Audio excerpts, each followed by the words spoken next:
Insurance covered it. She got paid. What else matters? Her pain matters. 240 hours as a crossing guard. You start tomorrow. He walked into Judge Caprio's courtroom like the place belonged to him. Wearing a $900 Supreme hoodie, AirPods Max over both ears, music blasting, phone in hand, scrolling endlessly through Instagram. Leo Winchester, 24 years old, son of Marcus Winchester, a man with a net worth of $600 million, Leo didn't walk. He slouched. He didn't acknowledge the judge. He barely lifted his eyes from his screen. And when the bailiff told him to remove his AirPods, he let out a long sigh, as if the entire justice system was wasting his time. This wasn't Leo's first reckless driving citation in a school zone. It was his fourth in less than 2 years. But what Leo didn't realize was that his father's money and his famous last name were about to collide with Judge Frank Caprio's absolute zero tolerance for endangering children. What happened next would become one of the most talked about moments in courtroom history. Before we show you exactly what happened when privilege met accountability, drop a comment telling us where you're watching from. If you respect Judge Caprio's unwavering protection of children and his refusal to let wealth excuse reckless behavior, please support our new channel, Judge Caprio Speaks, by hitting subscribe and giving us a like. We're building a community that believes real justice matters more than money. Every subscription helps us share moments where character outweighs last names. Your support truly means everything. Providence Municipal Court. Monday morning, March 3, 10:30 a.m. Judge Frank Caprio was moving through the morning docket when the bailiff called a case that immediately drew attention. Winchester, Leo James. Citation number 2025-23456. Reckless driving in a school zone. Excessive speed. Endangering children. Leo stepped forward wearing a Supreme hoodie, Fear of God jeans, $800 off-white sneakers, a $600 Balenciaga backpack, and $2,000 AirPods Max still covering his ears, phone glowing in his hand. Everything about him screamed wealth and total disrespect. Behind him stood Margaret Harrison, his father's visibly exhausted attorney, wearing the defeated expression of someone who had stopped trying to make Leo take consequences seriously. Leo approached the podium, eyes locked on his phone, AirPods still in place. The bailiff said his name twice before Leo finally glanced up, irritated. "Yeah? What?" The gallery reacted instantly. Judge Caprio looked up, his eyes narrowing just slightly. Mr. Winchester, remove your headphones and put your phone away. Now Leo pulled the AirPods off but kept them dangling from his hand. "Can we make this quick? I've got lunch reservations at El Forno at noon," Margaret whispered urgently. Leo ignored her completely. Mr. Winchester, state your full name for the record. Leo James Winchester. 20-4. No sir. No respect. You're here for reckless driving in a school zone. On February 21 at 8:15 a.m., you were clocked at 52 miles per hour in a 20-mile-per-hour school zone outside Vartan Gregorian Elementary School during morning arrival. Is that accurate? Leo shrugged dramatically. I was probably doing like 35, maybe 40. The officer's radar was probably off. Those things are notoriously inaccurate. The report says 52. That's more than 2.5 times the speed limit. There weren't even that many kids around. And I drive a Tesla Model S Plaid. Over 1,000 horsepower. I had full control. The speed limit isn't about control.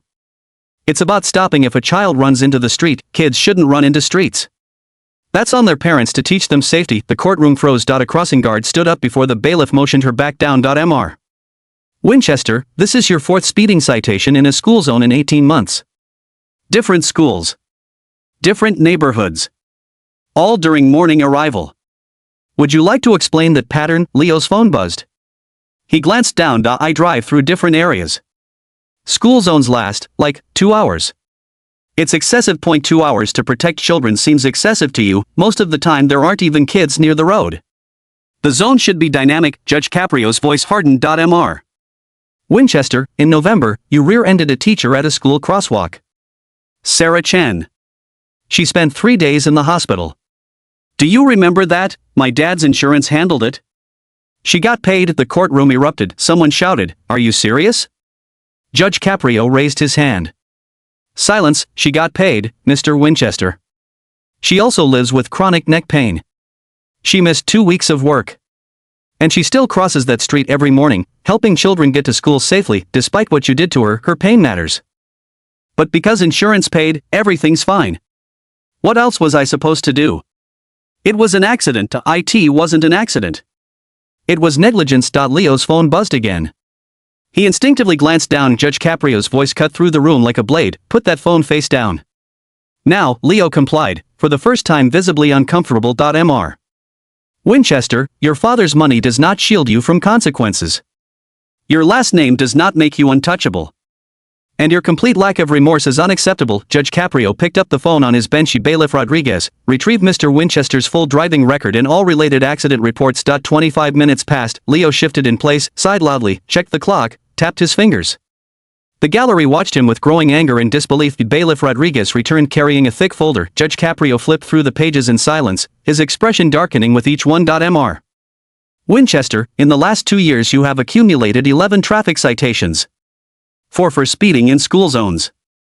3 for running red lights. 2 for illegal street racing. 1 for reckless driving at 105 miles per hour. And 1 for driving with a suspended license. Leo swallowed. Some of these were dismissed after negotiations by your father's attorney. But dismissed does not mean they did not happen. You committed every one of those violations. Judge Caprio paused, and regarding the November incident, you struck a teacher's vehicle at a school crosswalk. Sarah Chen. She suffered a concussion, severe whiplash, and a herniated disc. She is present in this courtroom today. Judge Caprio gestured. A woman wearing a crossing guard vest and a neck brace stood. Sarah Chen walked forward slowly, clearly in pain. Miss Chen, Judge Caprio said gently, would you like to address the court? Sarah turned toward Leo. 5 months ago, I was doing my job, helping children cross the street. I saw your Tesla coming too fast. I thought you would stop. Crossing guards have stop signs.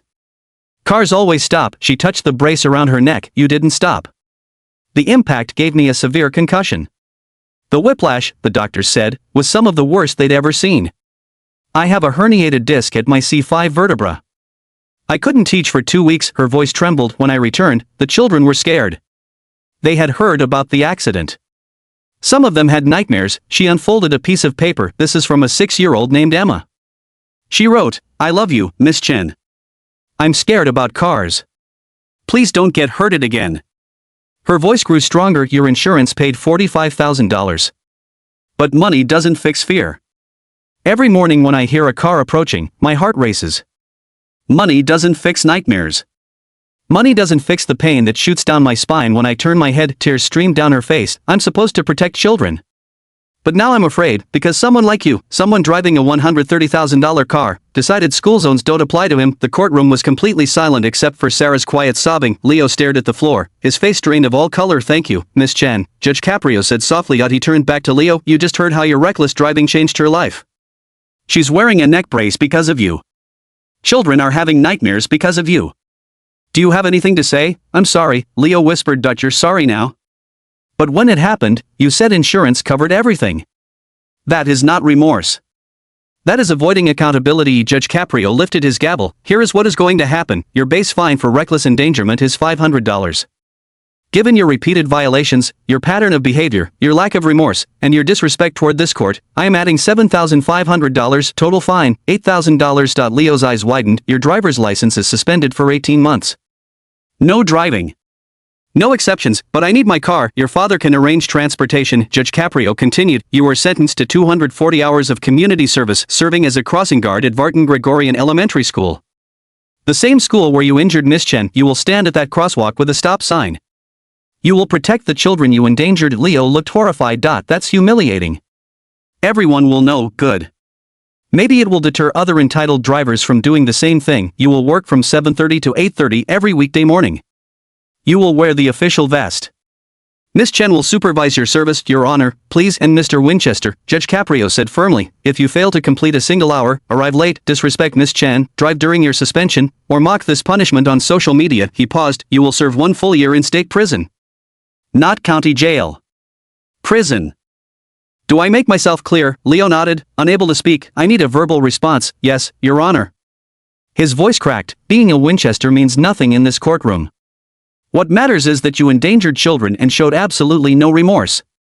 Now you will learn what Miss Chen does every single day. Maybe you'll finally understand that other people's lives matter. The gavel came down with a sharp crack. Court is adjourned. 3 weeks later, Leo Winchester stood at the Vartan Gregorian crosswalk wearing a bright yellow safety vest. His Supreme hoodie was gone. His Tesla was parked at home. His pride was completely broken. Sarah Chen arrived to supervise him. You hold the sign like this, arm fully extended. Watch traffic from both directions. Your job is to protect the children at all times. That comes before everything. Your comfort doesn't matter. The children do. Do you understand? Leo nodded. Yes, ma'am. Over the next several weeks, Leo learned things he had never known before. Crossing guard work was far harder than it looked. Standing in the cold made his feet ache. He learned the children's names: Emma, who was afraid of cars; Marcus, who always asked how his day was; Sophia, who brought him hot chocolate one freezing morning. He learned which drivers respected school zones and which didn't, and when he saw cars speeding toward the crosswalk, his heart raced. For the first time, he felt what he had been putting others through. One morning during his 8th week, a black Tesla came flying toward the crosswalk. Leo raised his stop sign, but the driver wasn't slowing down. Without thinking, Leo grabbed Emma's arm and yanked her back just as the Tesla blasted through at 45 miles per hour. Emma burst into tears. Leo dropped to his knees, hands shaking. You're safe. I've got you. I won't let anything happen to you. Emma's mother ran over, her face pale. Thank you. Oh my God, thank you. Holding the trembling child, Leo finally understood the fear, the vulnerability, the trust he had violated every time he sped through a school zone. That evening, Leo called Sarah Chen. Miss Chen, it's Leo. I understand now what I did to you. What I've been doing to these kids. A car almost hit Emma today and his voice broke. I'm so sorry. Sarah was quiet for a long moment. Did you stop the car? I pulled Emma back. She's safe. Then you did your job.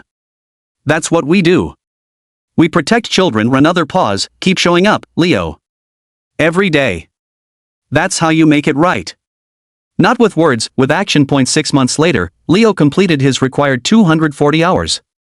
Then he signed up for another 240 voluntarily. He completed training to become a certified crossing guard. He started arriving at 7:15 every morning to help Sarah set up.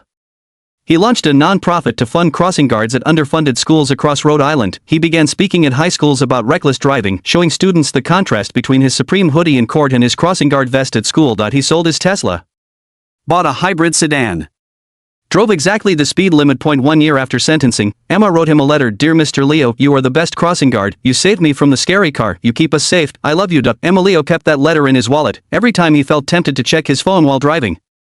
Every time he thought about speeding, he looked at Emma's handwriting and remembered what truly mattered. Judge Frank Caprio kept Leo Winchester's case file in his desk, a reminder that privilege can be unlearned, entitlement can be confronted, and protecting children matters infinitely more than convenience or status. But sometimes the best punishment is forcing someone to face the people they harmed and do the work they once dismissed. And that wealth can buy many things, but it cannot buy character. It cannot buy redemption.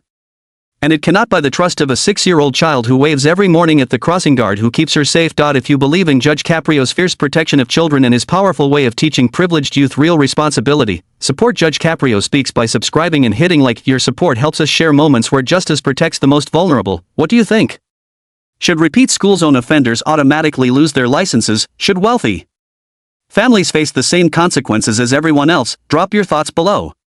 And if this story reminded you that children's safety is sacred, share it with someone who needs that message. A dramatization for storytelling and education purposes only. Not legal advice or reporting.